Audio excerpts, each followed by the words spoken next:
ಆತ್ಮೀಯ H16 news ಅರ್ಥಾತ್ ಸೀತಾರಾಮ್ ನ್ಯೂಸದ ವೀಕ್ಷಕರೇ, ನಾನು ನಿಮ್ಮವ ಎಂ ಆಯುಧ ಮಲ್ಲಪ್ಪ ಜೊತೆ ಅವರು.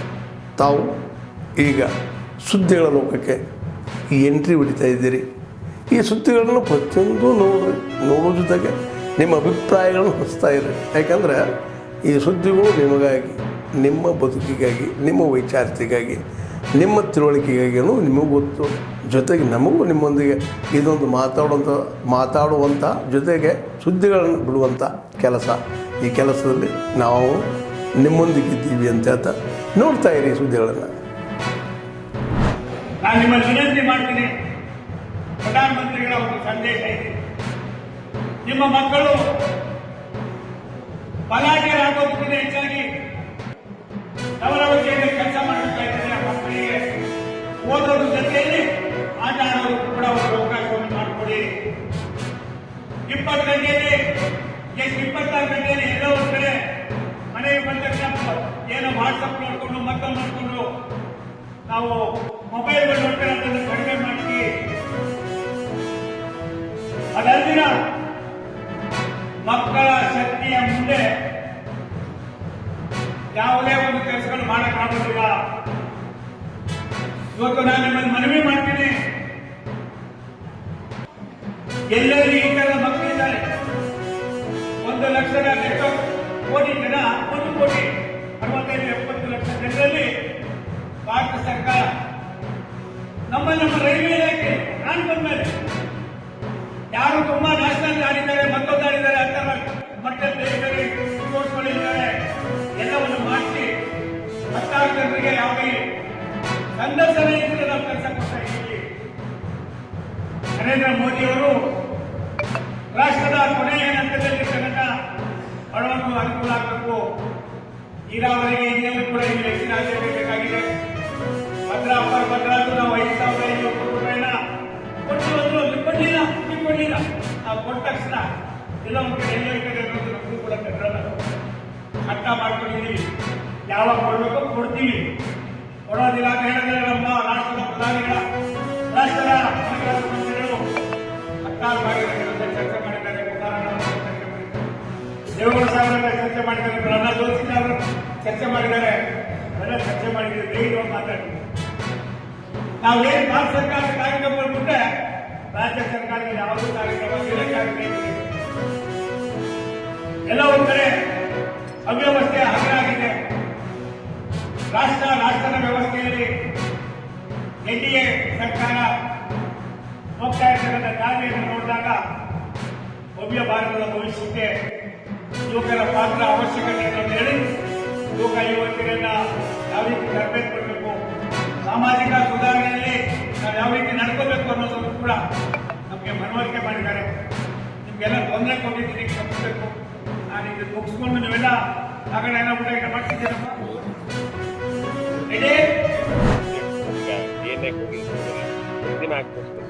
ಇಲ್ಲ, ಬಹಳ ದುರದೃಷ್ಟಕರ ನೋಡಿ. ಅವನು ರಸ್ತೆ ಇನ್ನೊಂದು ರಸ್ತೆಯಲ್ಲಿ ಹೋಗ್ತಾ ಇದ್ದವನು ಮೀಡಿಯನ್ನ ಜಂಪ್ ಮಾಡಿ ಈ ಕಡೆ ಬರ್ತಾನೆ ಅಂದರೆ ಏನು ಹೇಳಬೇಕು ಇದಕ್ಕೆ ಅಂತ ಗೊತ್ತಾಗೋದಿಲ್ಲ.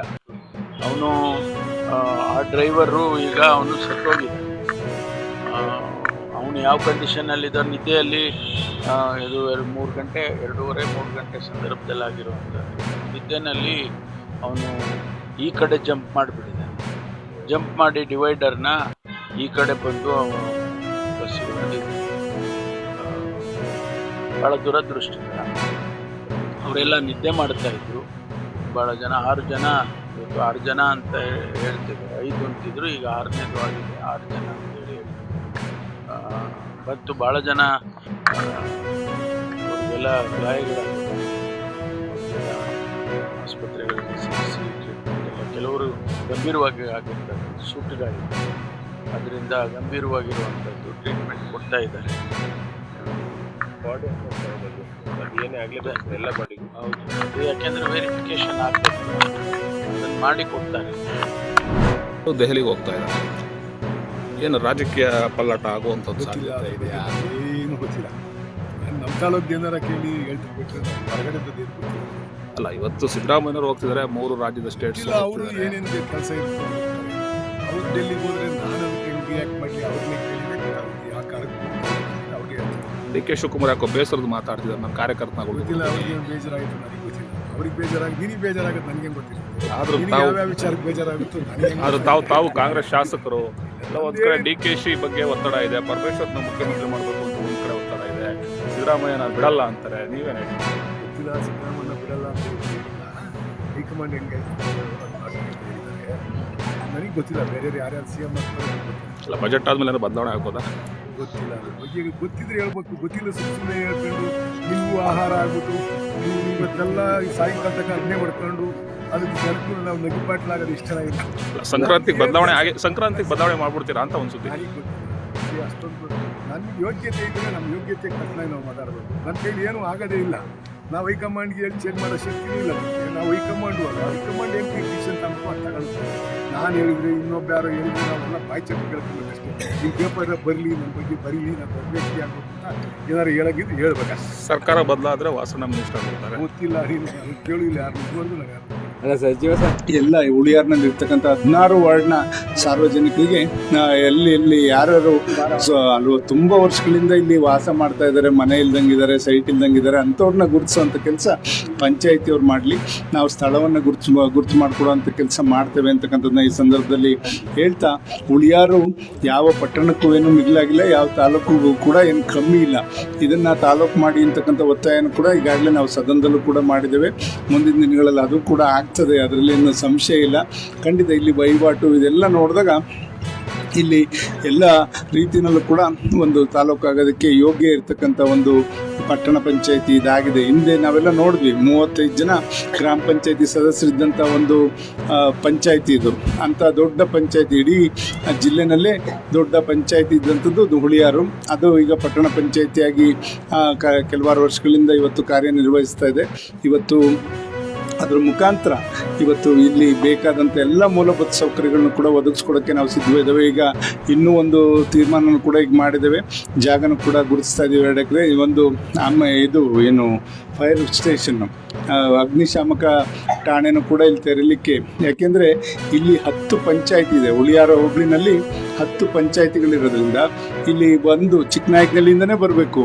ಚಿಕ್ಕನಾಯಕನಹಳ್ಳಿಯಿಂದ ಕೂಡ ಹಿಂದೆ ಯಾರೂ ಜಾಗ ಕೊಡಲಿಲ್ಲ, ನಾವು ನಮ್ಮ ಸ್ವಂತ ಜಾಗ ಕೊಟ್ವಿ. ಹಿಂದೆ ನಮ್ಮ ತಮ್ಮಂದು ಕೊಡಿಸಿ ಆವಾಗ ಜಾಗ ಮಾಡಿದ್ವಿ ರೋಡ್ ಸೈಡ್ ಬೇಕಂತ.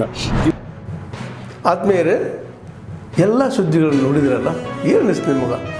ಇದರಲ್ಲೇ ನಿಮ್ಗೆ ಲೈಕ್ ಆಗಿರ್ಬೋದು, ಡಿಸ್ಲೈಕು ಆಗಿರ್ಬೋದು, ಕಾಮೆಂಟ್ ಬೇಡಪ್ಪ ಅಂತೂ ಅನಿಸಿರ್ಬೋದು, ಕಾಮೆಂಟ್ ಮಾಡಬೇಕಪ್ಪ ಅನಿಸಿರ್ಬೋದು, ಶೇರ್ ಮಾಡಬಾರ್ದಪ್ಪ ಅನಿಸಿರ್ಬೋದು, ಅದು ಮಾಡಬೇಕು ಅನಿಸಿರ್ಬೋದು. ಏನಾದರೂ ಆಗಲಿ ಶೇರ್ ಮಾಡ್ತಾಯಿರಿ, ಈ ನ್ಯೂಸ್ಗಳನ್ನ ಹಂಚ್ತಾ ಇರಿ, ಜೊತೆಗೆ ಇದಕ್ಕೆ ಸಬ್ಸ್ಕ್ರೈಬ್ ಆಗ್ತಾಯಿರಿ ಅಂತ ಹೇಳ್ತಾ, H16 ನ್ಯೂಸ್ ಅರ್ಥಾತ್ ಹೇ ಸೀತಾರಾಮ್, ಇದು ಸತ್ಯದ ಕೈಗೆ ನಡಿ. ವಂದನೆಗಳು.